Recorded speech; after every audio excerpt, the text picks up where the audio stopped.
Seeing his growth, man, it's been great to see and to watch. Sharp underhands over to Bronny. James turns the corner. And big on the outside. Pull up, block from behind.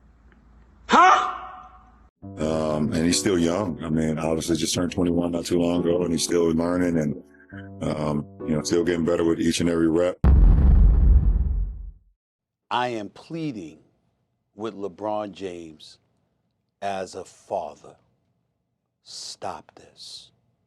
Stop this. I wouldn't do that just yet, because your ass is mine. Fanboys, you might want to sit down for this. How could they do this to Bronny after Bronny hit a logo 3? I know Bronny is grown, but we might have to call CPS because what they putting Bronny through, I wouldn't wish this on my worst enemy. The Lakers have spent all season gassing Bronny up. They were saying things like Bronny's gonna be a factor in this rotation. They were saying things like Bronny is a... He's got a great soul and just Now, Bronny might have a good soul, don't get me wrong, but how is his soul on the basketball court? That's what we trying to figure out. Is his soul worthy of an NBA roster spot? And today, the Lakers gave us that answer as they make history as the first team to send father and son to the G League.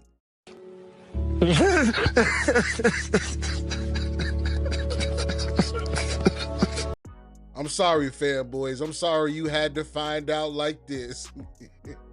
Every time they send Bronny to the G League, it's season 1 of Call of Duty.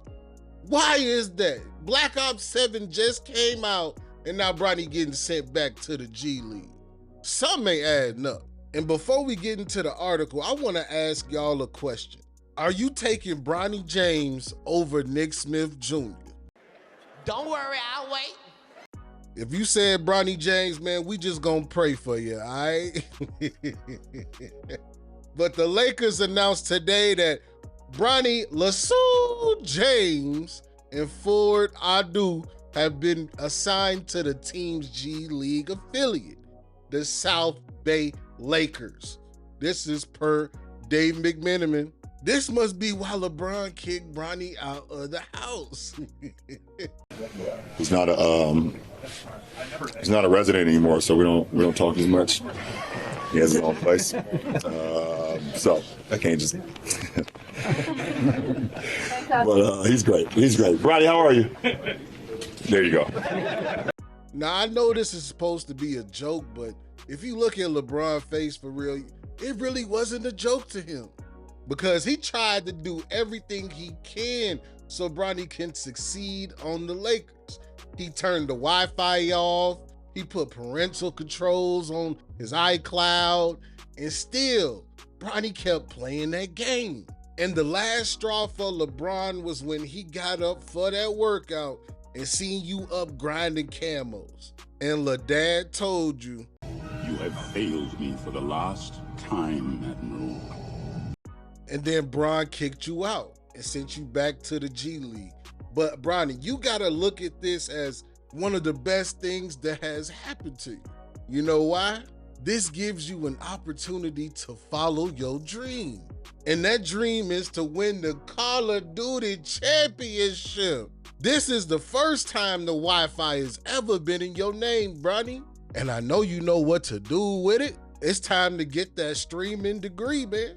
With your background and your father, you can get a PhD in streaming.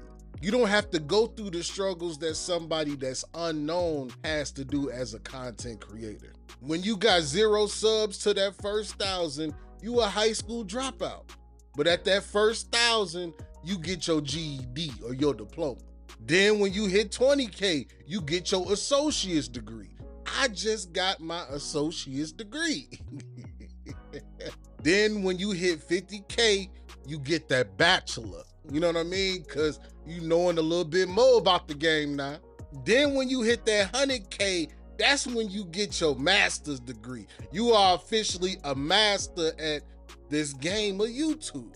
But When you hit that 1 million and you get that doctoral degree, oh man, just shout me out on the stream because I'm the one that believed in you.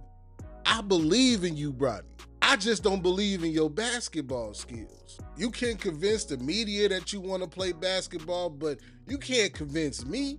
I see the passion that you talk about these video games with. I don't see you talk about basketball with any type of passion. What have you done since then, and what did you sort of learn about your game that you thought you could carry forward into training camp this year? Just like every other NBA player in the summer, I'm just keep my head down, working on the same stuff that is gotten. If you was really working on your game, Bronny, you would have told us, yeah, my dad put me through a ton of dribbling drills this summer. He's making sure I get my handle right for the season. Yes, I acknowledge I'm undersized, but I can handle the ball. And that's the problem now because you can't bring the ball up the court, Bronny. So now if you're not an elite dribbler, you better be an elite shooter. But you're not even an elite shooter. You're shooting 29% from the floor and 27% from three. Knock it off, Bronny. Now, if you can't shoot and you can't dribble, you better be an elite defender. They tried to say things like, Bronny's a hound dog. Like Bronny a slashing hound dog now. Like, come on. They making up builds for Bronny. But if you're not elite in any of the three categories I mentioned, how the hell did you make it on the NBA team? And of course, it's your father, because it's hard for the Lakers to justify playing you over Dalton Knecht and Nick Smith Jr. Nick Smith Jr. is 1,000 times better than Bronny, but he's on a two-way contract. They're gonna do him exactly how they did Quincy Oliveri last year. And this is a part of the game they don't like talking about, the politics and how these decisions can impact someone's career and their confidence.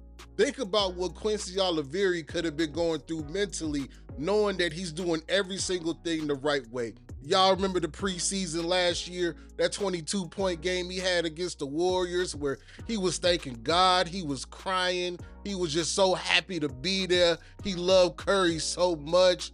How could you not root for somebody like that? It was clear and evident then that he was better than Bronny James.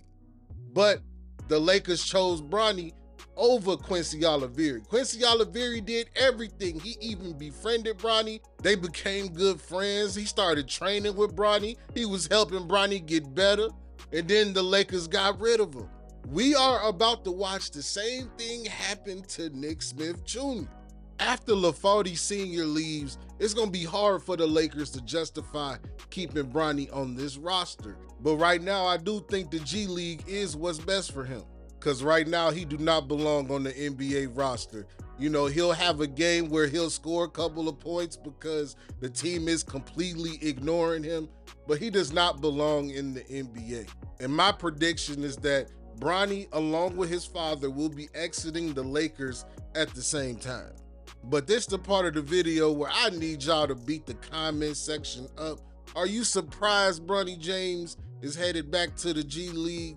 Did LaFauty James faking injuries so Bronny can get some minutes?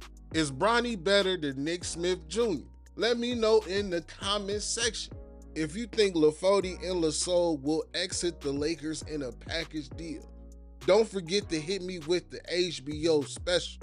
Help a brother out with some likes, comment, and subscribe. It's 93 Zay, and I'm out this thing.